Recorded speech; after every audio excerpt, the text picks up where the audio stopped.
Donc maintenant, ce que vous cherchez, après avoir trouvé le nombre de passagers au bateau 1, c'est le nombre de passagers au total. Le nombre de passagers au total, en fait, oui, vous pourriez trouver le nombre de passagers au bateau 2, le nombre de passagers au bateau 3, puis ensuite les additionner. Mais on peut prendre un petit raccourci, c'est de prendre l'expression algébrique du nombre de passagers au total et de remplacer le x dans cette expression algébrique-là.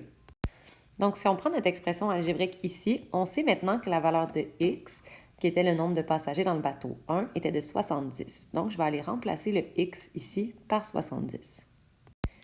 Ici, l'important, c'est que vous ayez fait une multiplication entre le 3 et le x, donc entre le 3 et le 70. Si vous avez mis un point à la place de la parenthèse, c'est bien correct. Donc maintenant, je vais aller respecter ma priorité des opérations et faire le 3 fois 70 en premier.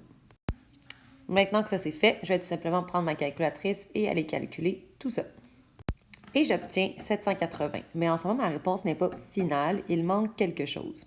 Donc, vous devez mettre votre unité et ensuite encadrer votre réponse.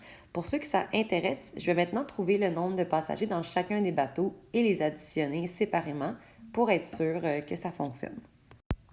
Donc, si vous aviez fait la démarche plus longue, qui était de trouver le nombre de passagers dans le bateau 2 et ensuite trouver le nombre de passagers dans le bateau 3 et ensuite les additionner, bien, vous voyez que vous auriez obtenu la même réponse que moi.